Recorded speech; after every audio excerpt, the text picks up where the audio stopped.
Mel Del Rosario. Yeah! Ganda ng sis ko. Nabubulol-bulol pa ako. Ang aming BUH na si Miss Jeannie Ocampo. Ayan. And ang aming EP na si Ana. Yeah! Dinanggit ko na lahat.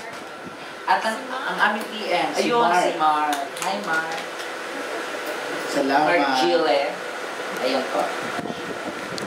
Yes, Okay. Mars. May gusto rin magtanong dito. Si Josephine Bonsol, tama? Hello. Magandang hapon. Siguro ko po, tatanong ko po bawat isa, ano po yung hindi nyo makakalimutan eksena at saka experience nyo sa buong time na kayo ay nag-direct. At para kay direct po, second question is, kung meron ka pang isang fantaserye, aside from ahas, ano naman yung animal yung gusto mo? Siguro, a project. Pinag-aaralan namin ngayon yung dinosaur na T-Rex na. Para talagang patayan yung mangyayari sa set.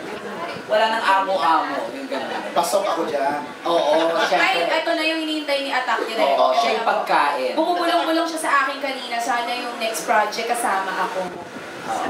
Hindi pa kasi nabibili yung rights nung isang gusto kong gawin. Godzilla daw po Direct. Si Mark Healy po, hindi pa niya ho binibili. So hindi ko ho pwedeng sabihin pa. Pero may isa pa rin akong gustong gawing fantaserye. Bukod sa may sisimulan kasi kung agad-agad yung Inday Bote. Exciting. Tapos, nasa Channel 7 na po si Maria. Kapuso na po siya. Opo. Nasa kapamilya pa rin po ako. 2 taon pa po. One movie lang siya.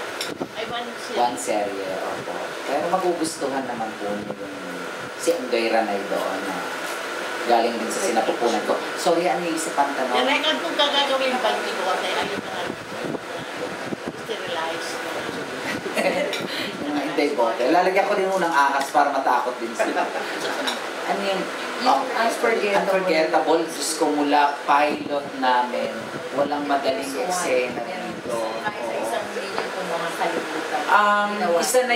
Isa na yung sa Bataan kami dahil ang sinimulan kong puna nun sa umaga, yung sa dagat, yung pag-retrieve nung kabaong ni Zuma na ang daming takes dahil hindi maiangat, pinapasok na ng tubig yung kabaong na gawa sa fiberglass yon.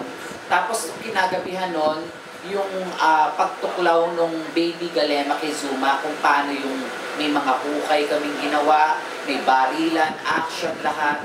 At may muntik akong patayin, artista, mga oras na yun. Itago na lang sa pangalang Zuma. Gusto ko siya ibaon sa lupa. Wala pa siya. Yun, mga ganun. Pero ang hindi ko makakalimutan dito na pinag-uusapan namin kagabi, yung bonding. Diba? Yung friendship na nabuo ulit. Matagal na akong hindi gumanon eh. Matagal na parang mula sa puso, yung ganyan. Ngayon, nakabuo ulit kami ng family na sabay kumakain, tapos hindi maawat-awat yung kwentuhan, tapos lumalabas kami, nagdadaport kami. Ito ngayon, bumalik ngayon dito sa grupong ito, na naka-Viber kami. Yung ganon. Masaya. Masaya. Okay, may question din tayo dito. Galing kay Tita Mercy Laharde. Good afternoon po. Ay, ng apat. Gusto ko lang malaman kung maniniwala kayo sa sumpa. At ano ang pinakamatinding sumpa para sa inyo? Sumpa ng magulang o sumpa ng isang pag-ibig na nilayasan niyo?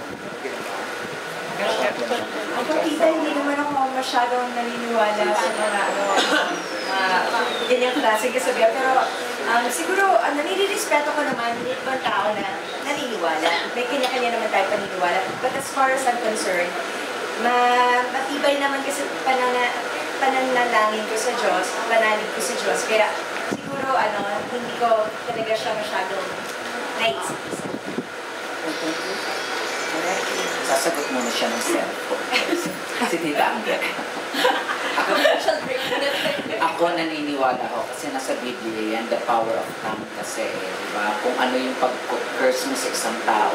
Kaya pinag-iingat tayo sa mga pananalita natin, sa mga lalabas sa bibig natin dahil napaka-powerful po ng dila natin.